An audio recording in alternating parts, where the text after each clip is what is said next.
Hey everybody, this is Captain Yeet here for you for another One Piece manga chapter review. This is gonna be One Piece manga chapter. That's so funny. This is gonna be One Piece manga chapter 1111. So let's get into it. So we start off with the weekly Shonen cover page, and it looks really dope. We got Luffy, Zoro, and Sanji all holding pistols with like cowboy hats on and little flannel. Like this looks really cool. If I can get it in a thumbnail, I'm gonna put it in a thumbnail because it look really dope in this one shot. We also got a color spread for this chapter 2. It's all of the Straw Hats plus Vegapunk, Bonnie, and Kuma floating on jellyfish while they're eating French fries, which is so funny. I think the funniest one is probably Usopp. He's like holding on to the jellyfish like I guess tendrils. You know the things like they use to, like shock you. He's like holding on to the bottom of them. And he's like screaming. I don't know why, but he's on the bottom of it screaming. That was a pretty nice cover page and a cover like a spread too. Anyway, this chapter is called The Sun Shield, and it starts off right where we left off with the giant monster bird slamming itself right into the laser dome around the top part of Egghead. And when he does this, we see Jinbei's perspective. He looks up and he sees it. He's like, "What in the world? What the heck is that?" And he says there's some immense hockey coming off of it. So he runs over to Zoro. He's like, "Zoro, we need to go. Something's happening right now. Things are getting bad." And we cut back over to Zoro and Lucci, and Lucci has a mean scar on his chest. It's a 3-cut scar, obviously, because he did only like the onigiri variant last chapter, and it looks nasty. And Zoro tells Jinbei to stand back because Lucci he's still standing. He's not done yet. So Lucci starts to come in for another attack, and Jinbei grabs Zoro and says, "Lucci's already done for. You already beat him. I guess I mean, this scar is pretty nasty. He couldn't fight for much longer. So he's like, Zoro, you basically won. We gotta go. So he grabs Zoro and does a 5,000 brick fist, punches him, and it's like a huge shockwave, and Luffy goes flying. He doesn't pass out, but he does de-transform. So he's back into a human form, and obviously he still has the scars on his chest. And the giant monster bird flew in, so he's past the barrier. I guess when he slammed into the barrier last chapter, he was able to reform himself into the barrier. So he's past the barrier already. And he starts talking to Lucci, asking him like, what's the whole situation that's going on right now.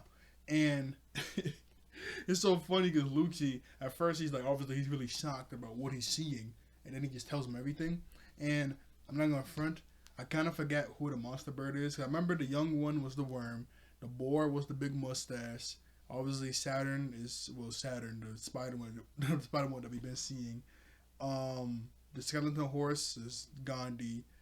I guess that's Gonfall, right? Gonfall's brother, the one that looks like Gonfall's brother. That's the yeah. It is. Okay, yeah. So that's the Gonfall guy. I forgot his actual name though. Anyway, he asks Luffy what's going on. Obviously, Luffy tells him what's happening. Zoro and Jinbei just left. There's 2 other Straw Hats inside of the building. There's also the Seraphim down below inside the basement with other Safapol agents. There's Kaku in there. He specifically asked him to protect Kaku to make sure he doesn't die. And he also said York is in there too.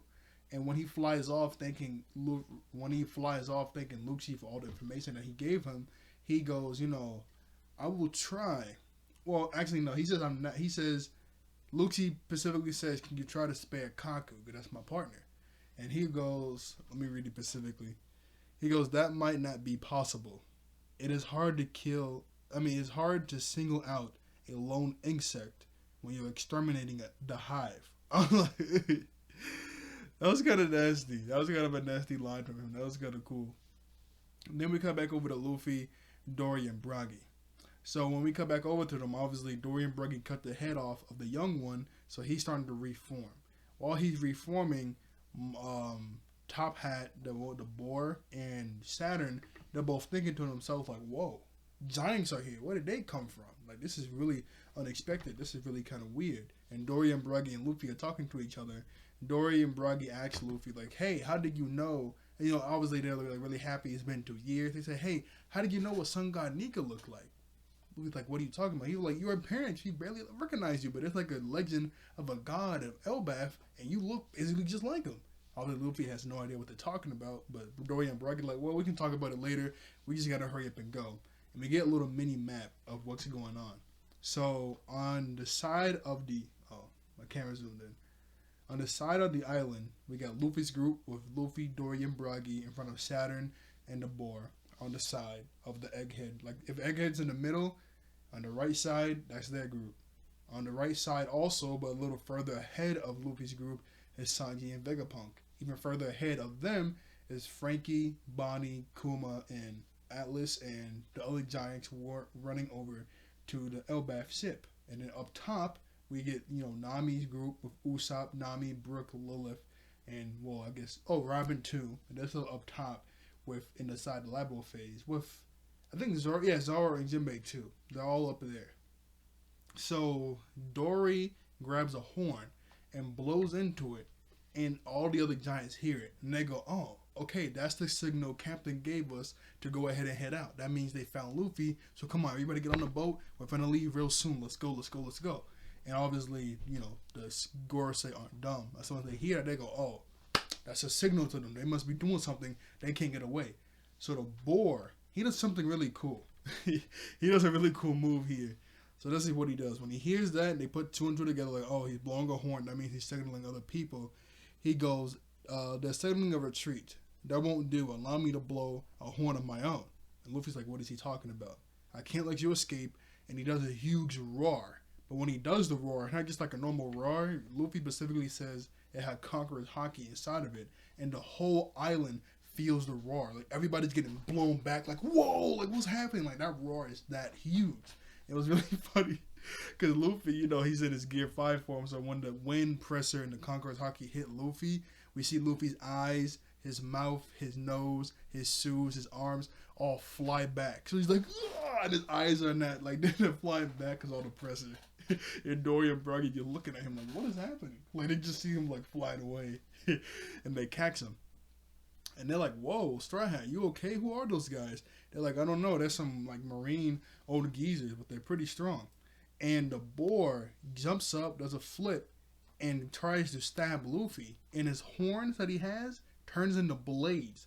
But Dory and Broggy do a combo attack called Sun Sealed Salvana. And they block it. And then he says, the boar, he says, what quirk of destiny ties you two together? Do you have any idea who that man is? And they both go, of course we do. He's our buddy. Then they do another combo attack. And this one is called Split Skalvala. Split Sky Yada. And they punch him and send him flying. Then Saturn, he gets mad and he shoots like these poison bullets at Dory and Broggy. Luffy tells them to watch out because those are poison, so they can really hurt them. So he grabs a tree, breaks it off his root, grabs some black paint out of nowhere, paints it as a baseball bat, put his baseball bat cap on. Well, baseball bat cap. The helmets they wear during baseball. He puts a cap on and he hits them right back at him and says, have a taste of your own medicine. And when it hits Saturn and the other Gorosei, it's a huge explosion. So that's kind of wild. Poison bullets that explode. And the explosion in this panel is pretty big. I mean, the explosion is pretty big in this panel. So that's a pretty crazy move for him to do. And those things were tiny. I mean, that was kind of funny too what Luffy just did. Like, just made a whole baseball bat out of nowhere. This power is hilarious. So Luffy says that they need to go ahead and go back to the Elbaf ship because they can't die. And we see all of the Gorosei starting to reform. The boar, the spider, and even the young one. Dory and Broggy start talking to each other. They go, really? They're really immortal? Luffy goes, well, I don't know if they're immortal, but whatever I do to them, they just won't stay down. They can just heal instantly. Dory and Broggy go, wow, really? We never heard of any kind of race or being that can actually do that. That's kind of interesting. But yeah, you're right. I mean, hey, we got Straw Hat. That was the plan. So I take this as a victory. Let's go. And I forgot to mention, but they specifically said while they were fighting the boar, top man, they said that, wow, these beasts are pretty huge. They remind me of the beast in the jungles of Elbaf. And part of me was like, oh, they have jungles in Elbaf? I didn't know that. Because we only got that one little snippet of Elbaf. The Big Mom flashback, and then when we were there was Shanks and Kid, but we weren't really there really. So I'm like, okay, I didn't know they had jungles there. Then part of me was like, well, in Big Mom's flashback there was a bear, but a bear doesn't equal jungle. That equals like a forest. So okay, that's kind of cool though. There's a jungle there, and actually I'll say this for later because I was watching Dressrosa in a dub. And maybe it didn't mean anything, but I'll save it for later on. So after that, Sanji calls in Nami, and Sanji says, no, sorry, Nami calls in Jinbei, and Jinbei says he's on the way. He's just running on foot now because it's faster that way. Bonnie's, he gets to the Elbaf ship, but once he gets there, all of the Vice Admirals are there blocking her way. It looks like Sanji's getting there too, so it looks like he's going to help fight all the Vice Admirals, which is going to be pretty cool. That was my headcanon at first, because before any of the Gorosei popped up and stuff, I was like, I wonder who Sanji's fight is going to be, because it seems like Lucy's going to fight, Zoro's going to fight Lucy, that's his fight. Maybe he'll fight, Gandhi now. And then I was like, okay, so I guess Luffy's going to fight Saturn and stuff. I was like, who could Sanji fight? I was thinking he could fight all the Vice Admirals. That could be somewhat of equivalent, all the Vice Admirals equivalent to one Lucci or something like that. That'd be kind of cool. But at the same time, I'm like, that's kind of lame. Like, part of me was like, that'd be cool to fight all the Vice Admirals. And the other part of me was like, that's kind of lame just to fight the Vice Admirals, right? But I mean, like, a 1v5, that's kind of cool, So, I mean, I guess we'll see. 2, I'm hoping he fights Gandhi's brother. I mean, not Gandhi. Gonfal's brother. I forgot his real name. I'm sorry. But the one with the long beard, that's a bird, because he can fly. It would be kind of cool if they could fly and fight in the sky. So hopefully he fights him. Anyway, there's going to be a 3-week break, which I don't know why they did this. This is so weird. Like, My Hero does it sometimes, and One Piece rarely does it, but it says the end of the chapter, and then we got like 3 more panels right after that. I'm like, you should have just, that's so weird. But One Piece is going on a 3-week break. Oda said, he came out with a statement like a day or two ago. He said, like, he's not sick or anything. Like, he's fine, like, physically. But he just wants to take a break so he doesn't, get to where the point where he needs to take it because he's hurting physically. So he's taking a break. And probably because, Toriyama's deaf, he probably wants to take some time off for that, too. Anyway, the very next panel after the break, that's so weird. They should have just kept the panels going. The bird, he's able to break the roof off, and he asks York, hey, where is the signaling device coming from that's doing the, where's the streaming service at that's producing the stream with Vegapunk talking? I need to hurry up and go there and break it. Obviously, York has no idea who this is. He starts freaking out because there's a monster talking to her, and I doubt she even knows. Well, she might know, but I doubt she knows, because that would be way too convenient. Then we cut over to Kizaru, and all the Marines around Kizaru asking him, hey, Kizaru, are you hurt? If you're hurt, we can come treat you. Tell us specifically what's wrong. He goes, my wounds run deep. They go, what's wrong, Kizaru? We can help you. He goes, just leave me alone. I need some time. So obviously he's hurt because Luffy hit him, but he's not that hurt to where he can't move. He's hurt because, he just killed Vegapunk, and Vegapunk was like a really good friend to him. So he's going to need some time to not get over it, but he's gonna need some time to himself. He's not in any kind of fighting condition. He just killed basically one of his best friends, so he's not in a fighting condition right now. Then the very last panel of this chapter is the giant iron giant that's been laying down this whole arc. Is finally able to get up and it starts walking, and all of the Marines are really shocked because they're like, "Yo, this thing is gigantic! Like, this thing is huge!" And it's walking through the fire that's on the east side of the island. Well, they don't specifically say east, but there is the fire going on. They say, this giant robot thing is walking through the fire and having phase in it. What is this? And then the giant robot starts to talk. It says, forgive me, Joy Boy. An apology for what? End of chapter.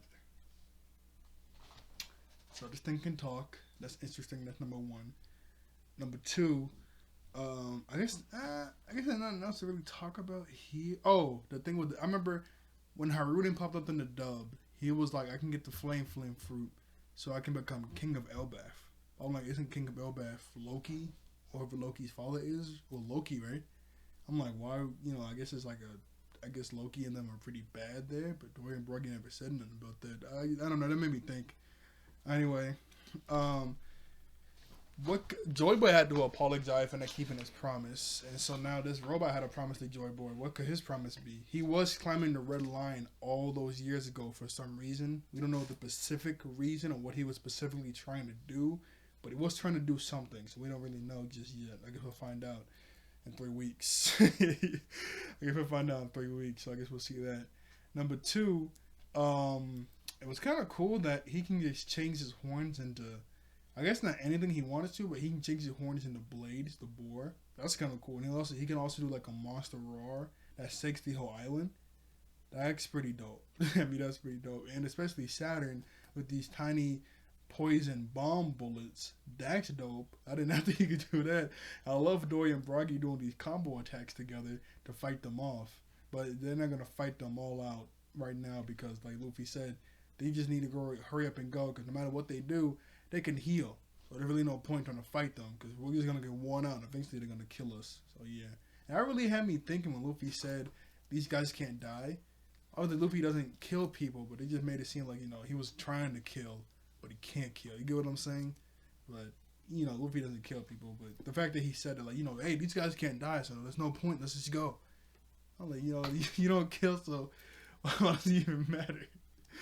And I guess it is pretty bad right now that, well, obviously the bird, he's inside of the dome. So that's really bad. He can destroy whatever. We don't see any powers from him, but there's probably another power from him besides from just raw strength. Lucci, it seemed like he can still do something. I don't know. Because he de-transformed out of hybrid. He's in regular human form, and those scars on his chest look pretty bad. I mean, they run deep, so I doubt he can do anything. Even Jinbei was like, he's done. He can't fight for him. Even if he does keep fighting, he ain't fighting for too much longer. Like, one more hit and he's done. Like, he's just on, like, steroids or adrenaline. That's what I was trying to think of. He's on adrenaline right now. He can't do too much. That man cannot do too much. And that's the chapter. I usually go top to bottom, but I went bottom to top. But it doesn't matter. But yeah, went on a 3-week break, which kind of sucks. I mean, it sucks a lot, so yeah. But, I mean, Oda needs his rest, obviously. We can't just keep working him like a dog. That's number one. Number two, I guess I'll just do a One Piece episode review for the next 3 weeks. Unless there's like a theory I can do or something else. I don't know what else. Because when it's on break, I'll just do like a One Piece episode review. I think we just finished Short Village, so now we're going to Gratier, right? Oh, no, we got Gaimon, little guy. But yeah, that's what's happening right now. Really dope stuff, though, happening, though. I can't wait to see what happens next in 3 weeks. Man, this is going to suck to wait. But, I mean, hey, Oda needs his rest, so what you going to do? So, like, share, and subscribe. I'll see you all later. Thank you all for watching.